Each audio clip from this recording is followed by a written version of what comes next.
नमस्कार, मैं अजय साहू और आप देखना शुरू कर चुके हैं शोरगुल टाइम्स। कहानी सीक्रेट अमीरजादा के इस एपिसोड में डेविड ने ठान लिया था कि आज वो आहान को जान से मारकर ही रहेगा। डेविड ने जो पंच यूज किया था वो कोई मामूली पंच नहीं था, उसमें ऑगस्टस का फेमस असुरा पंच यूज किया था। असुरा पंच 4 तरह के थे। डेविड इन चारों को बहुत इफेक्टिवली यूज करना जानता था। ऑगस्टस ने किसी को भी इतना अच्छे से मार्शल आर्ट्स में ट्रेन नहीं किया था जितना उसने डेविड को किया था। उसने इस कंपटीशन में सबको एक ही मूव में मार दिया था और ये मूव असुरा फिस्ट ही थी। इसका हर एक पंचिंग स्टाइल बहुत अलग और बहुत ज़्यादा इफेक्टिव था।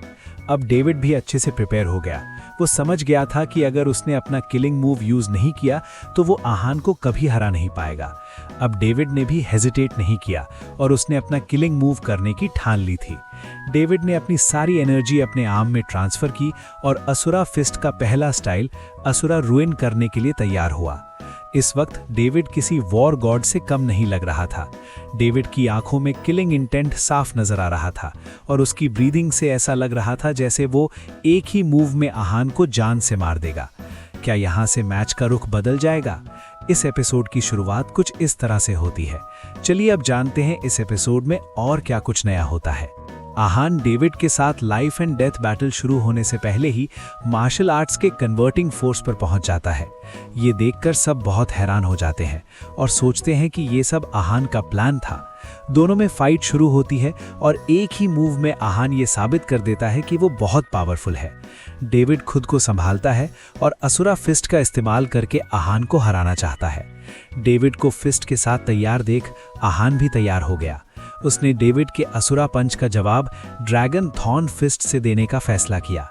आज से पहले आहान ने जब भी ये तकनीक यूज की थी वो हमेशा डिसएडवांटेज में रहा था, पर आज वो उसे फिर से ट्राई करना चाहता था।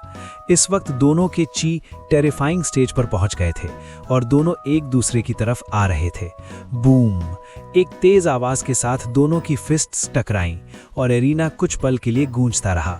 दोनों का फोर्स इतनी तेज था कि वहां जमीन पर क्रैक आ गया और आसपास से मिट्टी उड़ने लगी। ऐसा लग रहा था जैसे कोई 2 पत्थर आपस में टकराए हैं। ये ग्लोबल मार्शल आर्ट्स कंपटीशन का लास्ट बैटल था और दोनों ही फाइटर्स एक्सपर्ट्स थे। आहान ने शुरू से ही अपने एक्सपीरियंस की मदद ली और सभी मैच जीत गया। उसके स्ट्रेंथ और एक्सपीरियंस की वजह से वो हर वो मैच जीत गया था जो लोगों ने सोचा था कि वो हार जाएगा। इस कंपटीशन के दौरान आहान ने अपनी फैन फॉलोइंग बढ़ा ली थी। इतना ही नहीं, फाइनल मैच से पहले वो कन्वर्टिंग फोर्स पर भी पहुंच गया था। डेविड भी कुछ कम नहीं था। वो कितना स्ट्रांग और पावरफुल था इसका किसी को कोई डाउट नहीं था। उसने पहले मैच में ही दिखा दिया था कि वो यहाँ जीतने आया था। उसके सामने जो भी आया था उसने उसकी जान ले ली थी। जिंग को छोड़कर उसके सारे ओपोनेंट्स मैक्सिमम 3 मूव्स में ही मर गए थे। इस लास्ट मैच में 2 खतरनाक पावर्स मिली थी, तो इसे ऑडियंस के लिए एंटरटेनिंग और साथ ही टेरिफाइंग तो होना ही था। What's going on? मुझे कुछ क्लियरली दिखाई नहीं दे रहा है। मिट्टी उड़ने की वजह से किसी को कुछ साफ साफ दिखाई नहीं दे रहा था। सब कुछ इतना स्पीड में हुआ कि ऑडियंस मूवमेंट्स का ट्रैक नहीं रख पाई। उन्हें बस इतना नजर आ रहा था कि डेविड के मुंह से खून निकल रहा था और वो धड़ाम से जमीन पर गिर गया था। उसका हाथ टूट चुका था और उसकी बॉडी में कोई मूवमेंट नहीं हो रही थी। ये हो क्या रहा है? क्या मैं सही देख रहा हूँ? क्या सच में डेविड ये मैच हार गया है? ऑडियंस इस वक्त शॉक में थी। वो जानते थे कि आहान बहुत पावरफुल है, पर उन्हें इस बात का अंदाजा भी नहीं था कि वो इतना पावरफुल है कि उसके एक मूव से डेविड की ये हालत हो जाएगी। डेविड आहान का एक भी अटैक झेल नहीं पाया था। ऑडियंस ही नहीं, डेविड खुद शॉक में था। उसका एक हाथ टूट चुका था और उसकी एनर्जी डिप्लीट होती जा रही थी। वो कुछ वक्त के लिए अपना ऑरा मोबिलाइज नहीं कर पा रहा था। आहान, आहान! ऑडियंस में जोश आ गया था। वो आहान का नाम चिल्ला रहे थे। इस मैच से उन्हें पता चल गया था कि आहान आखिर क्या चीज है। This is terrifying. आहान ने एक तो मैच के बीच में ब्रेक थ्रू किया, ऊपर से उसके पावर्स इतने जल्दी बढ़ गए। मुझे लगा था कि मार्शल आर्टिस्ट को स्ट्रेंथ बढ़ जाने पर एडजस्ट करने में टाइम लगता है, पर आहान को तो कोई प्रॉब्लम नहीं हुई। ऑडियंस आपस में डिस्कस करने लगी। मोस्टली लोग ऑर्डिनरी थे और मार्शल आर्ट्स के बारे में ज़्यादा नहीं जानते थे, पर फिर भी उन्हें इतना पता था कि ब्रेक थ्रू के बाद बॉडी अडेप्ट होने में टाइम लगता है। He is a monster.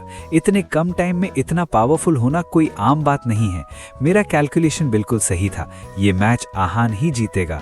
Contestant seat पर बैठे जिंग ने साय करते हुए कहा। जिंग ने आहान को फाइट के लिए चैलेंज किया था, पर अब उसे लग रहा था कि उसने अपने आप को ओवर एस्टिमेट किया था। जिंग जानता था कि वो आहान का मुकाबला नहीं कर सकता था। जिंग के दिल में कोई खास फीलिंग्स नहीं थी, पर जिसका दिल बहुत ज्यादा जल रहा था वो आर्थर था। आहान ने आर्थर को हराकर उसका सारा कॉन्फिडेंस और एरोगेंस तो खत्म कर दिया था, साथ ही उसने आर्थर के मन में अपने लिए बहुत नफरत भी भरती थी। आर्थर टूटे हाथ के साथ इतना ह्यूमिलिएट होने के बाद भी फाइनल्स इसलिए देखने आया था क्योंकि वो आहान को मरते हुए देखना चाहता था। आर्थर अपनी स्ट्रेंथ जानता था और वो ये भी जानता था कि डेविड की स्ट्रेंथ कैसी है, पर अब आहान को ऐसे देखकर आर्थर का दिल बैठ गया था। मैंने कभी नहीं सोचा था कि आहान इतनी जल्दी अपनी इतनी स्ट्रेंथ बढ़ा लेगा। आहान को समझ पाना नामुमकिन है, आर्थर ने कहा। उसका कंपैरिजन अब आहान से नहीं हो सकता था। आहान ने उसे सरपास कर दिया था। वीआईपी सीट्स में बैठी टिफनी इस वक्त बहुत खुश थी। वो लगातार क्लैप कर रही थी और बोल रही थी, Aahan is going to win today. उसका इतना एक्साइटेड होना नॉर्मल बात थी। आहान की जीत से उसकी लाइफ पर क्या असर पड़ेगा वो अच्छे से जानती थी। उसका दिल खुशी की वजह से जोर से धड़कने लगा था। मार्क भी आहान की स्ट्रेंथ को देखता ही रह गया था। उसने कभी नहीं सोचा था कि कोई इतना स्ट्रांग भी हो सकता है। आहान को देखकर पोप के चेहरे पर भी स्माइल आ गई थी। अब उन्हें पूरा विश्वास था कि यह मैच आहान ही जीतेगा। प्रतीक, जिनेश और निर्वाणा के मुंह खुले रह गए थे। उन्हें पता था कि आहान बहुत स्ट्रांग है, पर वो इतना स्ट्रांग है और डेविड का ये हाल कर देगा, ऐसा किसी ने नहीं सोचा था। भाई साहब, ये आहान भाई तो कुछ ज्यादा ही स्ट्रांग है। अब तो कोई डाउट नहीं है कि ये मैच आहान भाई ही जीतेंगे, प्रतीक ने कहा। तुम्हें पहले डाउट था क्या? जिनेश ने कहा। निर्वाणा चुप था। वो खुश तो था, पर कहीं ना कहीं उसके दिल में एक बात घर कर गई थी। वो आहान के साथ फाइट करना चाहता था, पर उन दोनों के बीच का डिफरेंस बढ़ता ही जा रहा था। आहान हर मैच के साथ निर्वाणा से एक कदम दूर हो रहा था। यही सोचकर निर्वाणा थोड़ा मायूस भी था। जाकिर और अरमान की आंखें तारों की तरह चमक रही थी। दोनों के चेहरे पर जो खुशी थी वो साफ नजर आ रही थी। You should be very proud. इस जनरेशन में आहान से बेटर फाइटर कोई नहीं है, जाकिर ने अरमान के कंधे पर हाथ रखते हुए कहा। I have always been and will always be proud of him, Armaan ने कहा। अरमान की आवाज में प्राइड साफ नजर आ रहा था। जब सब आपस में बात कर रहे थे तब डेविड धीरे धीरे खड़ा हुआ और उसने अपना ची एक्टिवेट करके अपनी इंजरीज को हील किया। कर लो अपनी जेनेटिक पिल्स को एक्टिवेट, आज तुम्हारा मरना तो तय है, आहान ने कहा। एक ही सेंटेंस में उसने डेविड के दिल की धड़कनें बढ़ा दी थीं। डेविड के फेशियल एक्सप्रेशन बिल्कुल बदल गए थे। उसने सोचा था कि उसने अपने पिल्स का एक्टिवेशन अच्छे से छिपा लिया था, पर ऐसा नहीं हुआ था। आहान को पता चल गया था कि डेविड क्या कर रहा है।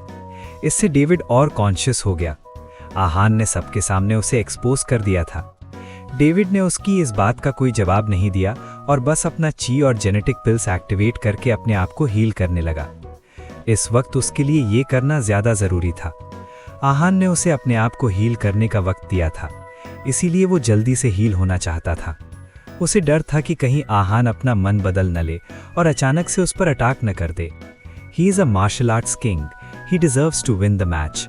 आई can feel the aura of a grand master from Aahan. Maybe he will become a martial arts grand master in the future. Audience में लोगों ने एक दूसरे से कहा। आहान का ऑरा बहुत प्योर और पावरफुल था। वो अपने किसी ओपोनेंट जितना एरोगेंट नहीं था। उसने अपनी बातों से नहीं बल्कि अपने मूव्स से साबित किया था कि वो यंगर जनरेशन का बेस्ट मार्शल आर्ट आर्टिस्ट क्यों था। अपने आप को हील करने के बाद डेविड में कॉन्फिडेंस बहुत बढ़ गया था।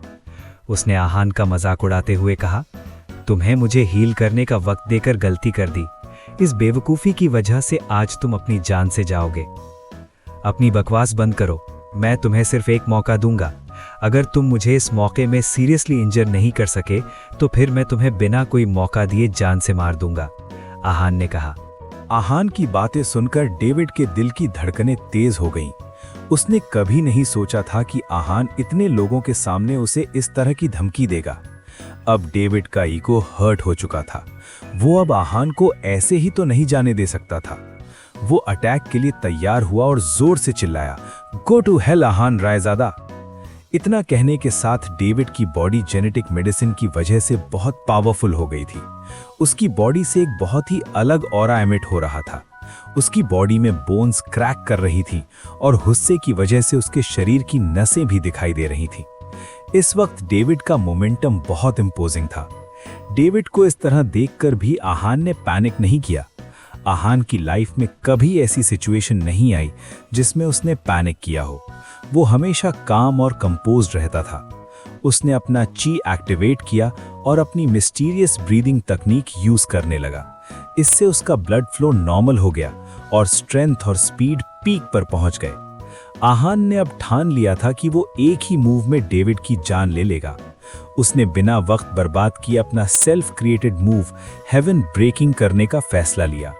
डेविड भी यही चाहता था कि वो एक ही मूव में आहान को जान से मार दे और आहान चाहता था कि वो डेविड को मार दे।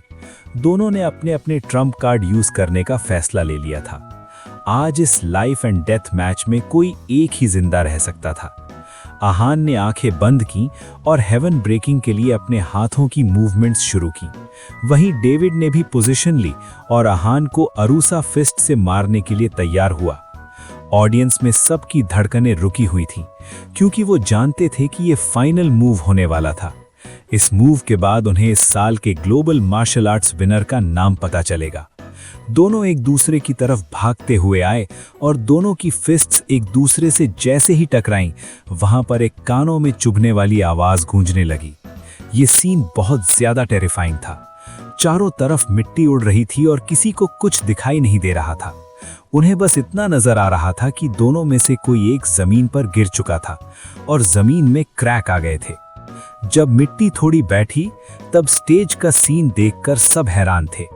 आहान चट्टान की तरह खड़ा था और वहीं डेविड जमीन पर गिरा हुआ था। उसके कपड़े खून से लथपथ हो चुके थे और उसका एक हाथ टूटकर शरीर से अलग हो गया था। डेविड के नाक और मुंह से खून निकल रहा था। क्या ये मैच ओवर हो गया है? लोगों के मन में इस वक्त यही सवाल था। फाइट में आगे क्या हुआ जानने के लिए बने रहिए हमारे चैनल शोरगुल टाइम्स के साथ। बस इसी के साथ ये एपिसोड समाप्त होता है। इस एपिसोड को आगे बढ़ाते हुए कल फिर मुलाकात होगी। आज के लिए बस इतना ही। अब कल तक के लिए इजाजत। नमस्कार, धन्यवाद।